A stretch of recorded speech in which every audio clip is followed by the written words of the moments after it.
स्वागत आहे. Icon steel प्रस्तुत बिल्ड आयकॉन या उपक्रमामध्ये आणि आज आमच्यासोबत आहेत इंजिनियर प्रतीक वर्मा सर, जे मागच्या 10 वर्षांपासून या फील्डमध्ये अतिशय उत्तमरित्या काम करत आहेत. सगळ्यात महत्त्वाचं म्हणजे त्यांनी ग्रॅज्युएशन कंप्लीट केलं आहे. त्यानंतर पोस्ट ग्रॅज्युएशन त्यांनी केलेलं आहे आणि सगळ्यात महत्त्वाचं लवकरच ते या क्षेत्रामध्ये डॉक्टरेटसुद्धा मिळवणार आहेत. सो पी-एच-डी आता ते करतायत. सो पुढच्या वेळेला जेव्हा आपण त्यांना भेटू तेव्हा डॉक्टर प्रतीक म्हणून सुद्धा आपण त्यांना भेटू. आणखीन एक त्यांचं वैशिष्ट्य म्हणजे त्यांनी अर्बन अर्बन इन्फ्रास्ट्रक्चरमध्ये सुद्धा अतिशय महत्त्वाचं त्यांचं योगदान आहे. त्याबद्दल सुद्धा बोलणार आहे. रेसिडेन्शियल कमर्शियल प्रोजेक्ट्स तर त्यांनी ऑफकोर्स केलेले आहेत. गव्हर्नमेंटच्या अनेक प्रोजेक्टवर ते काम करतात. अशा सगळ्यांबद्दल आम्ही त्यांच्याशी चर्चा करणार आहोत. सो बिल्ड आयकॉन हा उपक्रमच असा आहे ज्यामध्ये बांधकाम क्षेत्रात तुमच्यासारखी जी नवीन जनरेशन येते तर त्यांचं कॉन्ट्रीब्युशन या क्षेत्रात काय आहे आणि त्यांच्याशी बोलून काहीतरी सकारात्मक बदल या क्षेत्रात घडावेत अशी आमची सगळ्यांची इच्छा आहे आणि म्हणूनच हा बिल्ड आयकॉन सारखा प्लॅटफॉर्म आहे. सो गप्पांना आधी सुरुवात करण्याआधी मला असं विचारावं असं वाटेल की तुमचं स्कूल डेज, नंतर कुठून तुम्ही पासआउट केलं, ग्रॅज्युएशन, पोस्ट ग्रॅज्युएशन आणि ऑफकोर्स सगळ्यात महत्त्वाचं म्हणजे सिव्हिल इंजिनिअरिंग करावं याची प्रेरणा कोणाकडनं मिळाली, प्रेरणास्थान कोण होतं? बेसिकली माझा जे स्कूलिंग आहे ते पूर्णपणे वाशिममधून झालंय. वाशिममधून मुलीबाई चरखा इंग्लिश स्कूल आहे, तिथून माझं स्कूलिंग झालेलं आहे. त्यानंतर 2 वर्ष मी 11th-12th औरंगाबाद इथून केलंय, छत्रपती संभाजीनगर इथून केलेलं आहे, देवगिरी कॉलेजमधून. तिथे असताना कॉलेजचा भरपूर काही डेव्हलपमेंट सुरू होता. कॉलेजच्या डेव्हलपमेंटमध्ये आम्हाला बिल्डिंगचे वेगवेगळे वैशिष्ट्य जे होते ते पाहायला भेटले. तिथूनच आम्हाला एक प्रेरणा भेटली का हे काहीतरी डे टू डे लाईफ मध्ये आपण काहीतरी बदल घडवू शकतो, म्हणून आम्ही म्हणजे तिथूनच एक सिव्हिल इंजिनिअरिंगचा कोर्स करावा याची इच्छा होती. त्याच्यानंतर MST CET आणि AIEEE मधून मला अमरावती येथे कॉलेजमध्ये ऍडमिशन भेटला. 2014 साली माझा BE पूर्ण कम्प्लीट झाला आणि 2014च्या नंतर 2016 मध्ये SGGS कॉलेज, नांदेडचं ऑटोनॉमस कॉलेज आहे, तिथून मी माझं MTech केलेलं आहे. त्याच्यानंतर इग्नो युनिव्हर्सिटी, ओपन युनिव्हर्सिटी मधून बरेचसे 2-3 कोर्सेस केलेले आहेत, PG diploma, certificate course rural development मध्ये. 2014 पासूनच मी कामाला पण सुरुवात केली सोबत, MTechच्या सोबत. आणि त्यानंतर तिथून मग आफ्टर म्हणजे PG झाल्या पोस्ट ग्रॅज्युएशन झाल्या मग गव्हर्नमेंटच्याही कामाला मी सुरुवात केली. मेनली फोकस डिझाईन मध्ये होता. तर सर्वात पहिले डिझाईन काय आहे, कम्प्युटर्स मध्ये कसं आपण काय करतोय ते सर्व बघितलंय. त्याच्यानंतर आता एक मागच्या 5-6 वर्षापासून फील्ड मध्ये उतरलंय. Very good.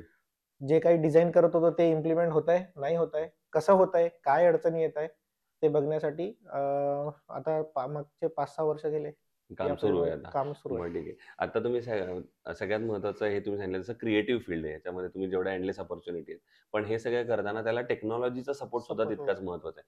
सो या तंत्रज्ञानाचा किती फायदा या सगळ्या याच्याबरोबर होतो? डेफिनेटली भरपूर फायदा होतोय.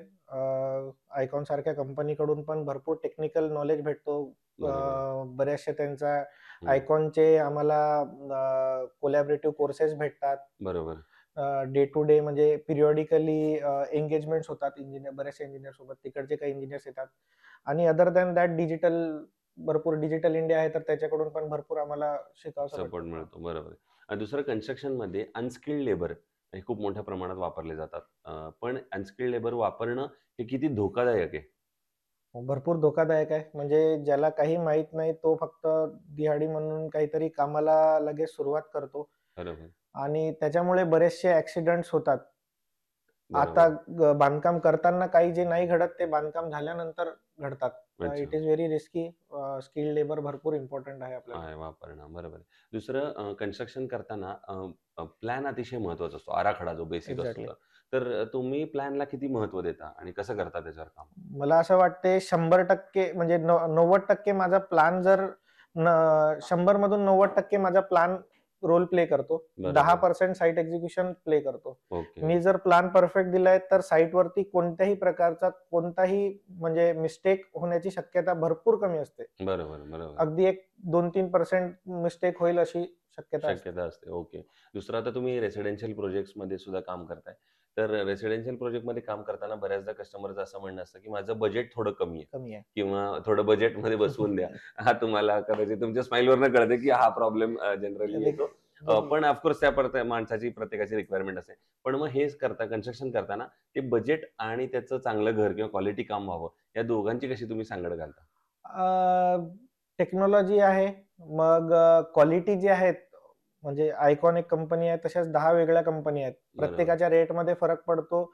तर इकडे किती पर्सेंटेज ऑफ वेस्टेज यूज करतो आपण स्टीलमध्ये, सर्वात बरोबर. मोठा मेजर रोल प्ले करणारा जो कंपोनंट असेल तो स्टील आहे. असेल. बरोबर. स्टीलमध्ये किती प्रकारचा वेस्टेज यूज करतो आपण, स्क्रॅप मटेरियल यूज करतो, त्याच्यावर सर्व अवलंबून आहे. बरोबर. चांगल्या कंपनीचे आपण जर बार यूज करत असाल हो, तर हो. तेवढंच कॉस्ट, म्हणजे बार नंबर ऑफ बार्स कमी लागतो आणि तेवढी कॉस्ट कटिंग होते. बरोबर, बरोबर. तुम्ही मगाशी इंट्रोडक्शनमध्ये पण सांगितलं, आपल्या पण बोलण्यातनं आलं, की apart from residential commercial project तुम्ही काही स्पेशल प्रोजेक्ट्स किंवा गव्हर्नमेंट प्रोजेक्ट, स्थानिक स्वराज्य संस्था असतील किंवा शासकीय संस्था असतील, तर त्याच्यावर पण काम करताय. त्याबद्दल काय-काय सांगाल त्या प्रोजेक्ट्सबद्दल?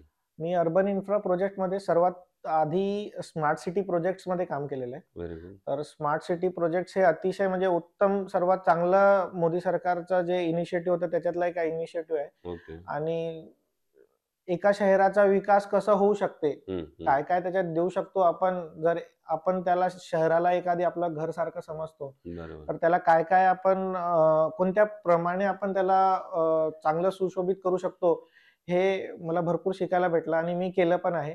बरोबर. इंदोरला आम्हाला म्हणजे बरेचसे अवॉर्ड भेटले. क्या बात वन है! Of the award was from the PM itself. Oh great. हा, तर आम्ही भरपूर काम केलंय व्हेरी गुड. आणि टेक्नॉलॉजी 100% त्याच्या टेक्नॉलॉजी भरपूर यूज घेतलाय आणि यूज होता. जीआयएसचा सर्वात जास्त यूज घेतलेला आहे. बरोबर, बरोबर. आणि म्हणूनच इंदोर नंबर 1 क्लीनेस्ट सिटी आहे. हो, हो.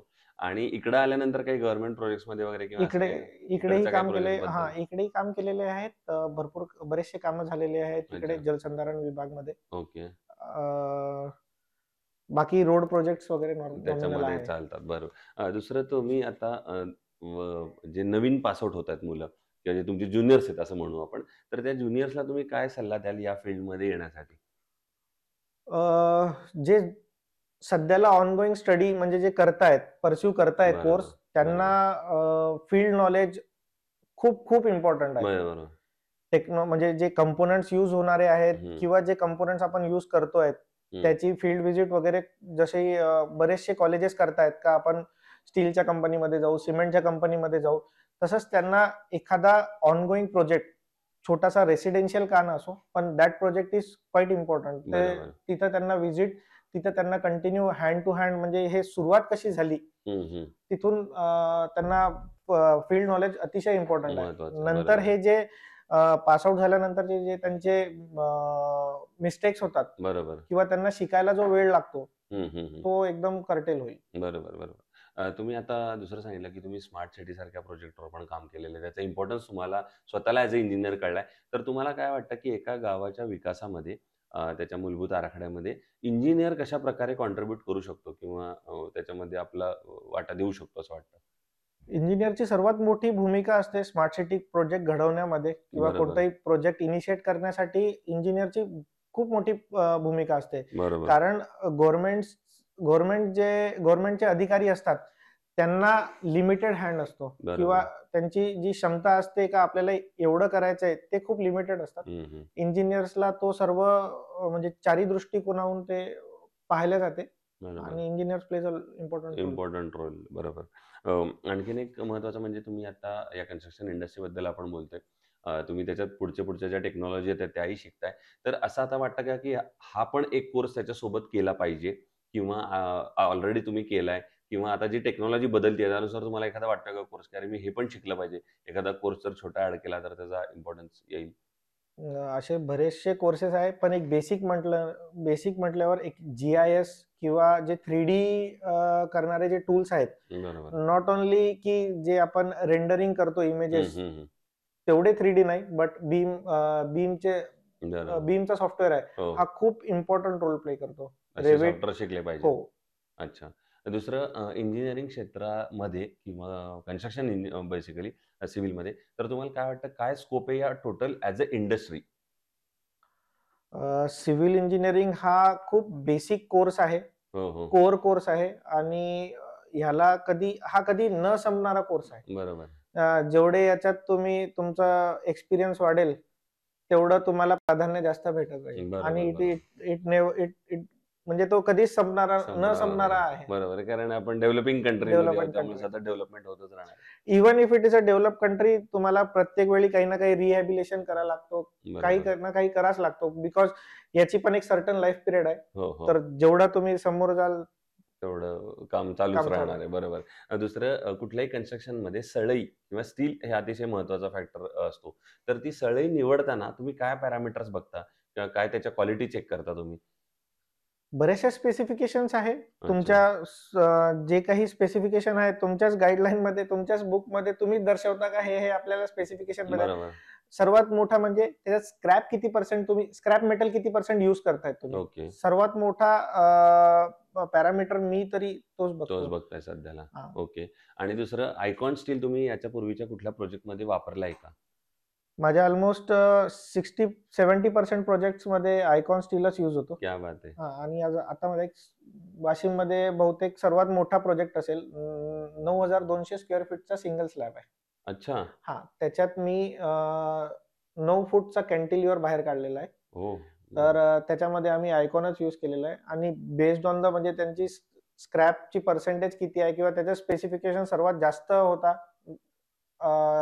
म्हणजे सर्व स्पेसिफिकेशन मध्ये ते क्वालिफाय करत होता आयकॉन, म्हणून आम्ही त्यालाच निवडलं. स्टार्टिंग बिल्डिंग जे आहे ते 0 पासून तर आता 3rd स्लॅब चालू आहे. आम्ही पूर्ण आयकॉन वरच अवलंबून. ओके. सो तुम्ही आयकॉन जर इतकं वापरले तर आयकॉनच्या प्रॉडक्ट बद्दल तुम्ही सांगितलं, पण आयकॉनची क्वालिटी असेल, त्यांची डिलिव्हरी असेल, कॉस्ट असेल, त्या फॅक्टरवर काय सांगाल? कसा होता तुमचा एक्सपिरियन्स?